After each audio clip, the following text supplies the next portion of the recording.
timing he got fear of timing.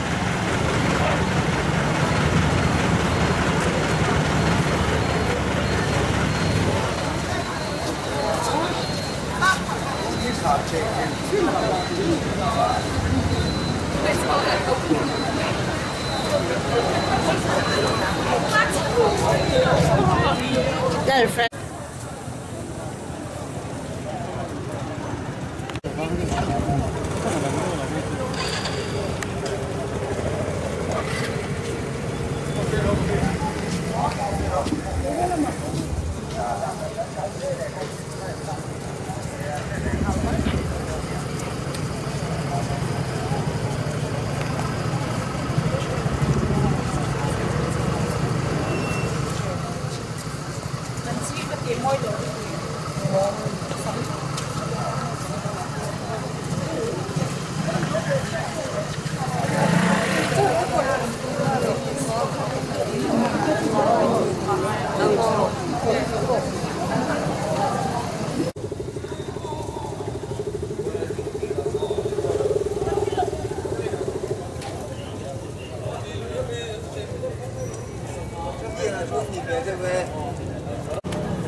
Đi tới điểm mà coi mình đủ chọn con. Vaiไปคนบนบุเรนต์ต้องลุกไม่ตรง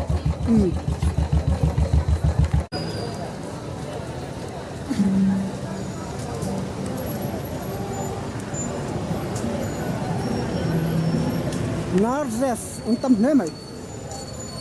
Narses day. Nyt aika lailla hafuusia tähän on söitä.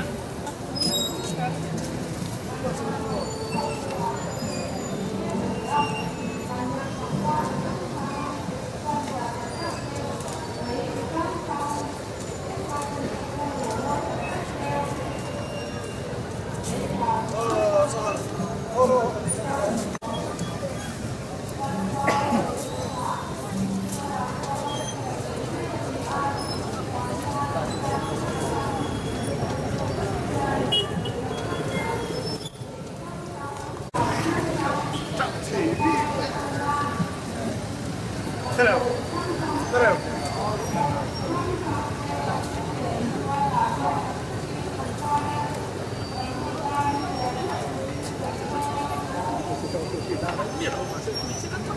啥是多方便，天天。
Rio Phúc Huế đâu thuộc hơn.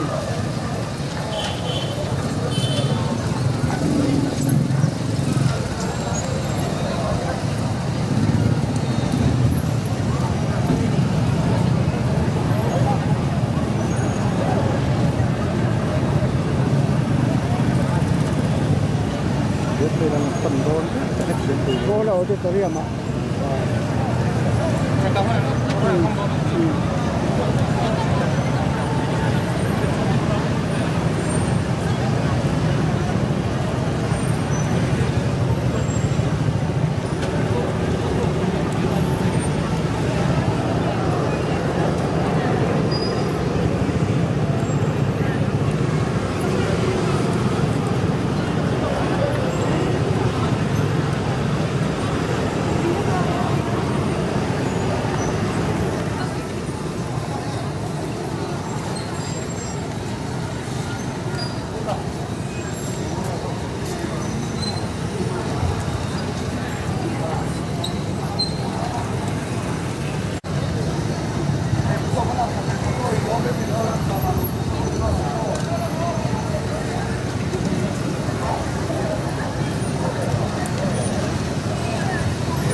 Hello, Teta. Punya ni boleh. Corol.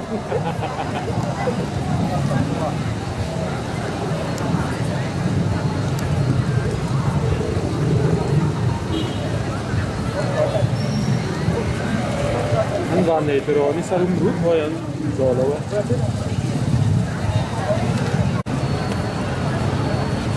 我打算上个出去，然后再过出去啊！那就放了了。Ito to lang. Sa akin lang ay hindi akan siya na inyo ko sa siya hilaw siya pero.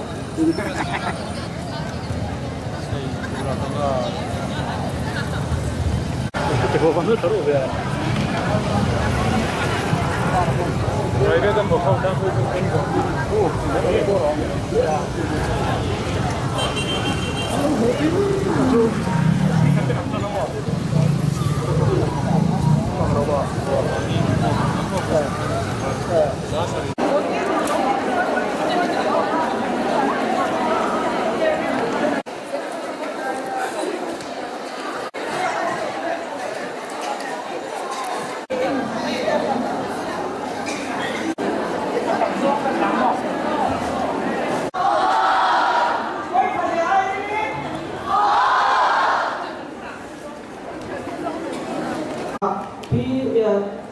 Mula Sinod Hospital doon na so mga anin patyan niya na loob of nursing DNA ready convener. Chairman inasa yung memorandum for Central Rally 2018 di drafting kan siyama. So anin kami kan siyami draft ka di puta Central DNA headquarter kan apa kontura hindi bagin susukan kan puta. So anin tuna kita ready yang finalize dulu niya. So to be final sukan kan terlihat puntang ka tipo kan disperse zone ni. So bang so anin kita tadi nak tele puntang ka kan sepak dulu niya bang kan iso pangin kan siang sila ba sab tungin kan siang ni puntangin ako may point ni ko ako kan so kan kan so zero niya. Apa kata so central government payment and allowances to all the nurses in the state. Yan niya. So anin kami kan siya ko na so it has been observed since long that there are differences with regard to payment and allowances among the nursing staff working under the central government and the state government, despite having the same basic educational qualification. The world and the nations, with all states having targets and goals working towards achieving Sustainable Development Goals 2030, which definitely mentioned in goal number 10, target number 5 states equal pay for equal work of equal value. And that it may be noted that nurses in India under the statutory body, which is the Indian Nursing Council, followed the same curriculum and preparation at all levels of categories of nurses in the job description. Therefore, a wide and innumerable disparities of salaries of nurses in the state seem to be irrelevant, and thus all states, including Mizoram, should follow central government pay and allowances of nurses for the nurses recruited in the state. MEP 2030 Sustainable Development and Goals so nurse SDG so SDG kan sami de songtuma achieve through equal pay for equal work of equal value silang tu bila so ini so India nam le international level apo follow to dia so ani te ka dia ni siang te ka so ya dia siang ta kan ni so ya nurse education apo tiang na le kazira so ani tiang na dia ke dia ma training so ka na to kan dia so bang so ani tu chan chan ko sam sang au mang sing de ka dia ka di lo bang so kan central government na payment le allowance de nurse ka na aro ni kwa ka ni state na dia ni nurse ya na ro se ti ka ni kan tu ber so ani ka dia ni number 1 ana salary chu cha ka ro so ta so ani staff nurse ka existing pay so na ma ka